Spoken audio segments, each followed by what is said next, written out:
So you've always wanted to experience the misery of owning a Land Rover Defender, but you don't want to pay through your arse. So what should you buy? Well, of course, it's this. A Discovery 1.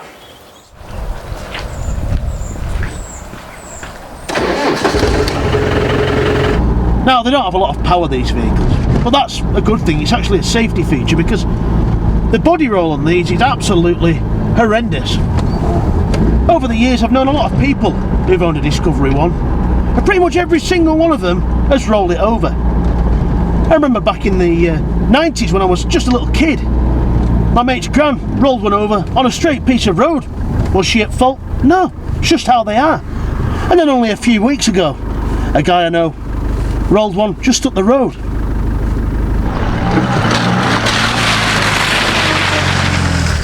Oh dear, the rear window seems to be steaming up. It's alright though, it's got a rear heated screen, we'll just switch that on.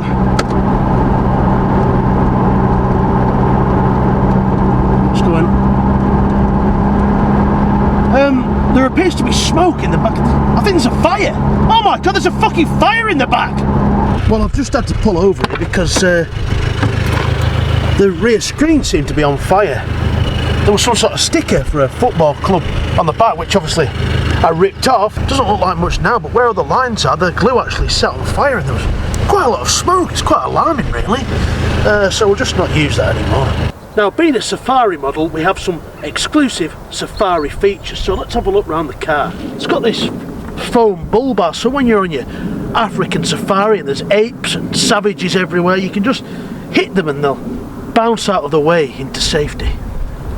It's got this ladder on the back so you can climb up with a stick and shoo off all the orangutans and chimpanzees that have climbed up on the roof on your safari. It's got these side steps so your little jungle buddies can cling onto the side whilst you're on your safari and you can sit inside in air-conditioned peace and quiet. It's got this tan interior trimmed with what looks to be walnut or something to make it feel that little bit more African and safari-like.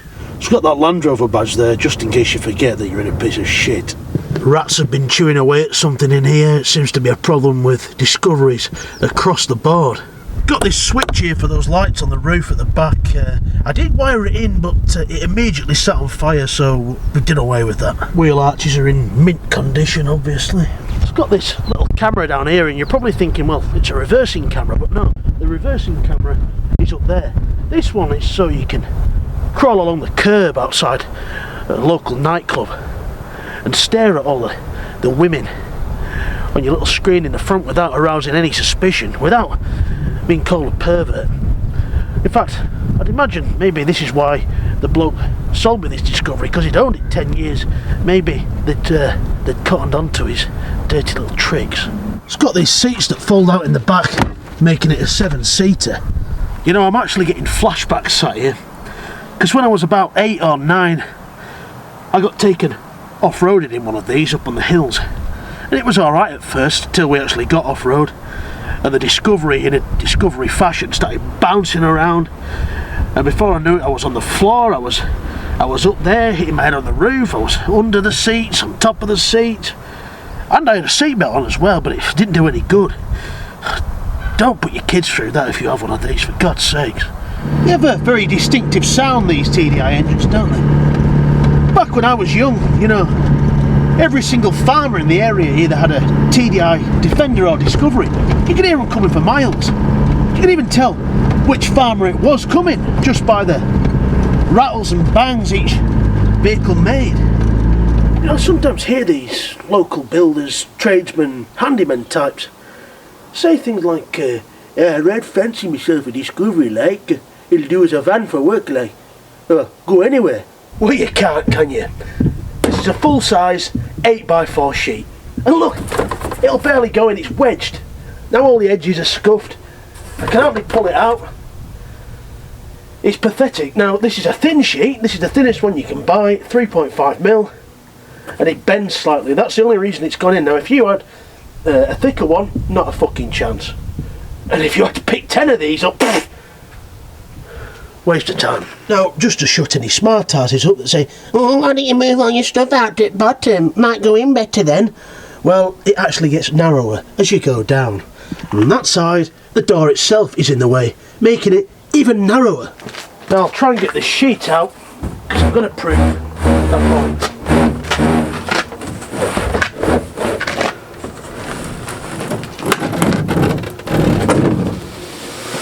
Now this is a Toyota Land Cruiser, and as you can see, the board has gone straight in with room to spare at either side. I've not even had to fold the seats down. Now yeah, this is a bit of a flimsy board, so it's sagging a bit, but I think if you had thicker boards or a few more of these and it was a bit more rigid, you'd be fine. And I can still get everyone in the car. And look, if I had no one with me, I could fold the seats down. It fits even better. Yeah, it's funny, there was a local builder around here who had a Discovery 300 TDI, and guess what he's driving now? Now, a major downside to these cars is that because they leak from absolutely everywhere. Oh, fucking hell. If you leave it parked up for, let's say, more than a week, everything goes mouldy. There's mould everywhere. And look at the state of this. Because all the water leaks through the rear door, it's now pooled on this rubber mat and has frozen. I can't even pick that box up anymore. It's absolutely frozen solid. I'd imagine this is one of the reasons why the boot floor goes rotten in most Discoveries. I'm lucky that I've got this rubber mat in mine. Pissing water in there. It's a pile of shit. Look at the state of this. Who are the sad bastards who buy these stickers? Most people see the vehicle as just a mode of transport, an inanimate object, all except Land Rover owners. They're obsessed. It's becoming some sort of weird cult. You know, when they stopped making the Defender, I almost expected another Jonestown massacre, but with Land Rover owners. And do you know what the sickest part about it is? Almost every part of this car has had to be stuck back on or will come off with minimal effort. The indicator fell off, both headlights have had to be glued back in, bumpers had to be stuck back on with expansion foam. The fuel tank is held on by a ratchet strap. Even the bonnet opens on its own. You don't even have to pull the catch. The exhaust studs have just fallen off, so the exhaust just comes off on its own. Everything except these stickers. They just won't come off. It's like they've been forged out of the faeces of a Norse god and just smeared on. I think you'd smash those windows before you manage to peel those off. This Discovery is actually rated to tow 3.5 tonnes, which is surprising considering the fact it couldn't actually pull the cheese off a dick, which I found out when I had the unfortunate task of recovering my own Range Rover.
Hey!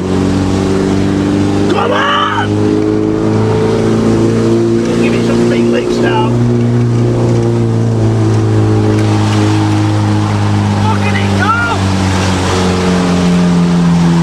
Hell's such a beauty.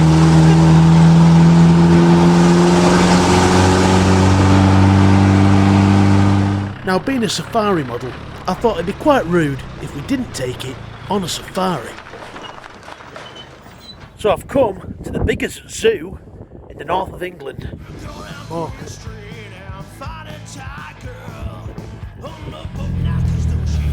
And we've made it.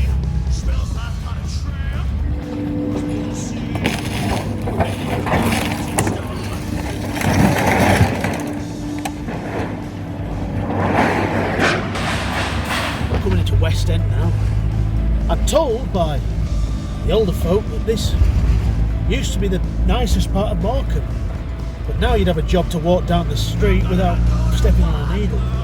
Hell, it's some spot, is this? But the Discovery's taking it all quite well. Looks like my yard.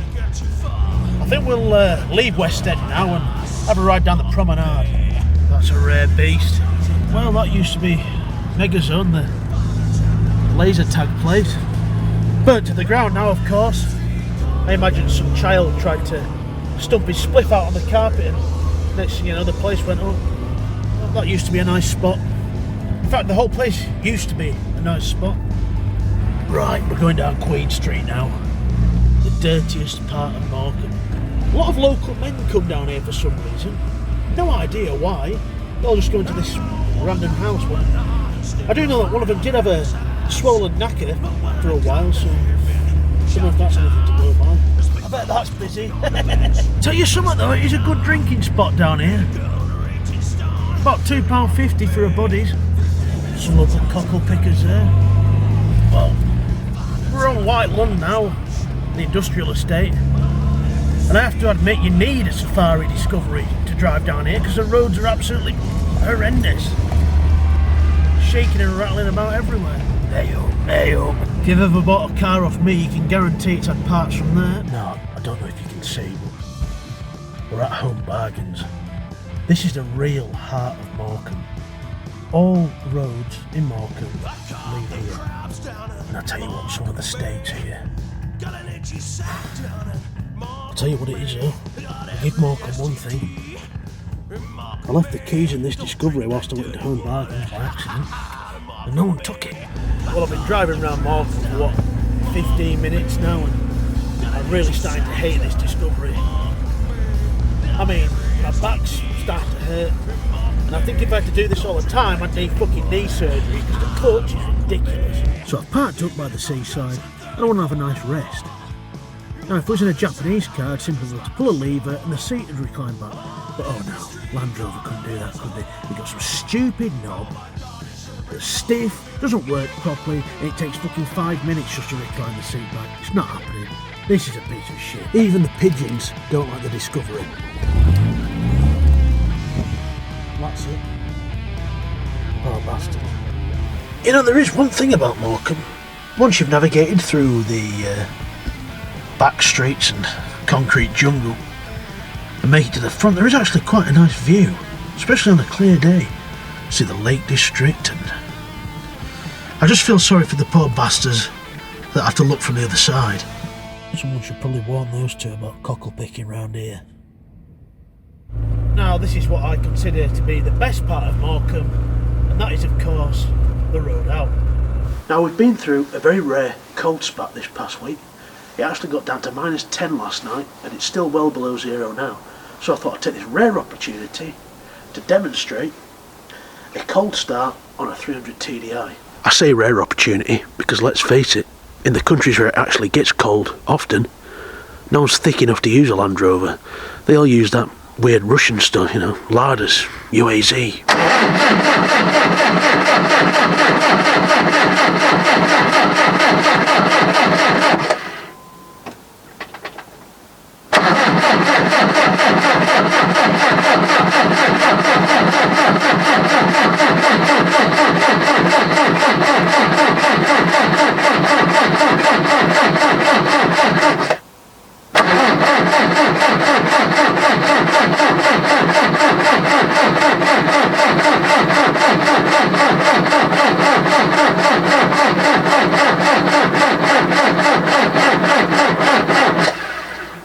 Well, the battery's started to run out of juice. I don't think we can keep turning it over much more, but it's alright, because these holders, which are completely useless for securely holding a beverage, are actually very good at holding a Land Rover owner's favourite brew, a can of Easy Start.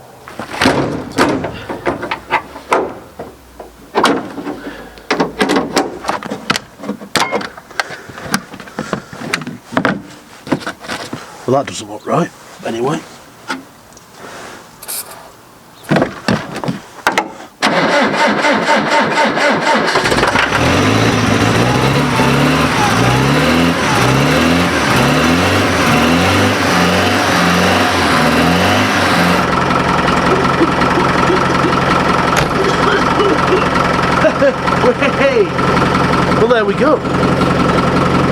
slight mishap, but it started.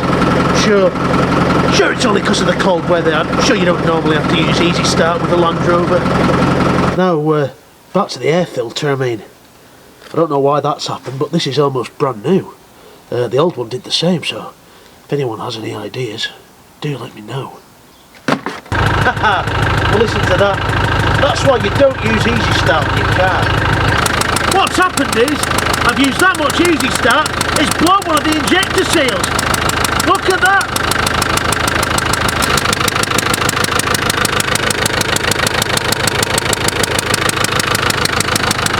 And that's not the only problem I've had with it. I go through that much welding wire running that, I might as well have a subscription to SIP. And one day I set off down Lancashire and it just randomly decided it was going to boil itself. Here we go, like, we're down near Garstang or somewhere and she's starting to boil her fucking tits off. After letting it cool down, topping it up with water, I had a sketchy ride home, but it got back. I then enlisted the help of a former Discovery owner who was grey by the age of 30 and whose wife used to have to hide the washing line if she ever went out and left him home alone. Luckily, it had only done the head gasket and she was back on the road in no time. Does anyone remember that viral video a few years ago when the heavyweight champion of the world at the time, Andy Ruiz, had to push a broken down car out of the middle of an intersection on a busy highway? And of course, it was a Discovery 1. All this driving round, my tyre's gone bald, I need to change it. A simple operation on most cars, but not if you own a Land Rover Discovery. That's because on a Land Rover Discovery wheel nut, they have these stupid little chrome covers to make them look good. And the stud corrodes, causing the metal cover to swell up, you can't pull it off, and you've got to bang your socket on a great big fucking hammer. Then of course your socket is stuck on the wheel nut. So you've got to get a vise, get your great big fucking hammer again and a chisel, trying to smash the fucker out.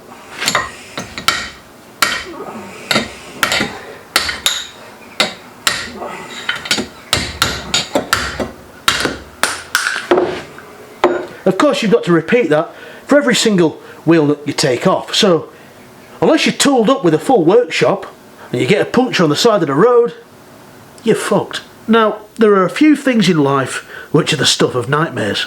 Being shot in the face, a nuclear holocaust, being sodomised by Ronald McDonald, terminal illnesses, or maybe even a dinner date with Armin Mivers. But nothing, and I mean nothing, comes close to the MOT expiry date when you own a Land Rover.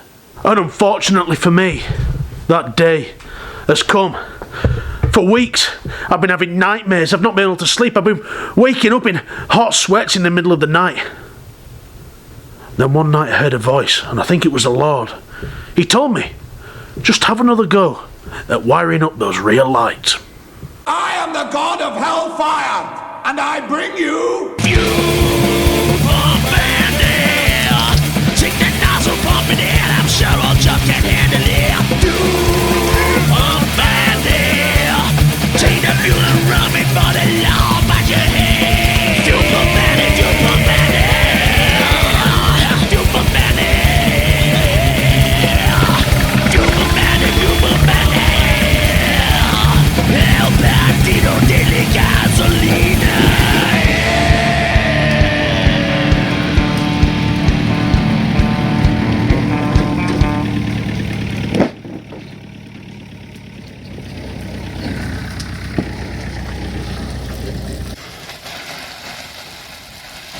I ran this Discovery for about a year, and as shit as it was, we can't really slate it. I mean, they're a lot cheaper than a Defender. I had to pay the same amount for this Defender as I did for that Discovery. And they're just an ideal local car. If you're some local inbred from, I don't know, Sedbergh or somewhere, you just want something to potter about between the local alehouse and your farm on all these shit roads. You know, you don't know whether you're going to go through a pothole or a wall or whatever. You need something that's going to be reliable, you don't need to care about. Then this is an ideal car. Well, if you're after buying my Discovery, bring a dustpan and brush and sweep it up into an urn. You can carry it away for free. Markham Bay, 15 minutes on Junction 34. You'll find a town